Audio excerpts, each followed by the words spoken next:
Jina langu naitwa Ernest Francis Mabonesho, ni mkuu wa chuo cha utumishi wa umma na mtendaji mkuu wa chuo cha utumishi wa umma Tanzania. Chuo chetu ni chuo cha serikali na kiko chini ya ofisi ya Rais, management ya utumishi wa umma na utawala bora.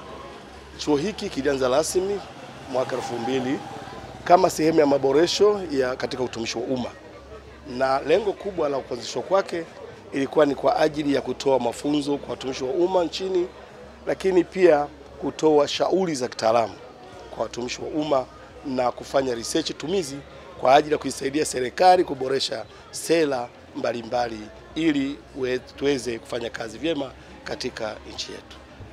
Lakini katika wiki hili ambalo tunaita wiki la utumishi wa umma limeanza rasmi tarehe 17.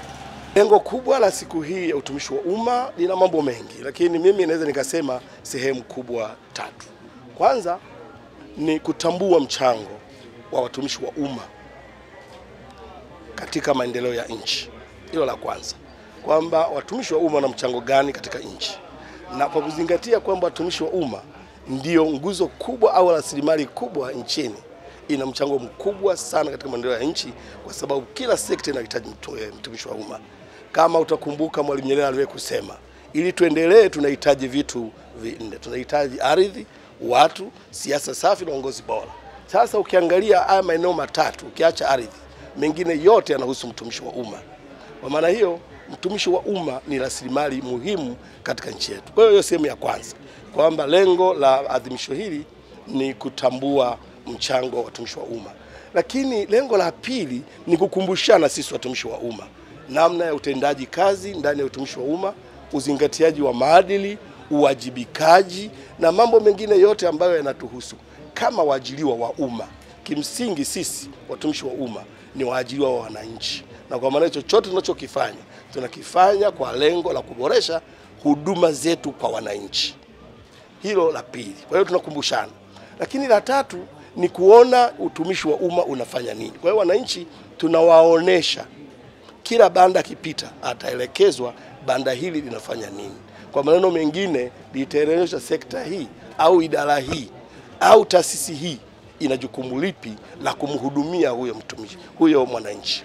Kwa maneno mengine, sisi kama watumishi wa umma iko haja sasa ya kuwajulisha wananchi shughuli ambazo tunazifanya. Na kama utakumbuka mwaka jana pia tuliweza kufungua hata ile client charter, huduma kwa wateja, ambayo ilifunguliwa kwa lengo kubwa kwamba kila taasisi lazima iwe na huduma kwa wateja, client charter, ambayo kila mmoja lazima, kila taasisi lazima ifanye jamii iitambue. Kwanza lazima tukubaliane kwamba maadili ya utendaji kazi katika utumishi wa umma, moja ya kitu kinachotakiwa hapo ni ulinzi na usalama wa taarifa za serikali. Kama taarifa zinatoka ni tatizo. Sisi kama chuo cha utumishi wa umma tumejipanga kwa ajili ya kutoa mafunzo mbalimbali yatakayohusu maadili. Lakini pia serikali nayo imejipanga kuanzia sasa shule ya msingi wanafunzi watafundishwa maadili. Lengo ni lile moja, kuhakikisha kwamba tunajenga Tanzania ambayo ina maadili. Tunajenga Tanzania ambayo itakuwa na kacha yake na kuisimamia katika kutumikia umma wa Tanzania. Kama mkuu wa chuo cha utumishi wa umma, na kwamba kama sisi ndio tumepewa dhamana ya kutoa mafunzo, ninatoa wito kwa familia kuanza mafunzo ya maadili kuanzia level ya ngazi ya familia. Ngazi ya familia kule nako ni tatizo. Pengine iko haja sasa familia zirudi na kuona kwamba iko haja watoto wao kuwafundisha maadili katika maadili ya ndani ya familia, ambayo kimsingi atakwenda katika level mpaka level ya kijamii na wazunguka, na hata mpaka level ya taifa. Kwa maana hiyo maadili tusiviachie vyuo, maadili tusiwaachie viongozi peke yake kuelekeza maadili ya utumishi wa umma, bali hata ngazi ya familia iko haja sasa tuanze kutoa mafunzo kwa watoto wetu kuhusu maadili katika utumishi wa umma.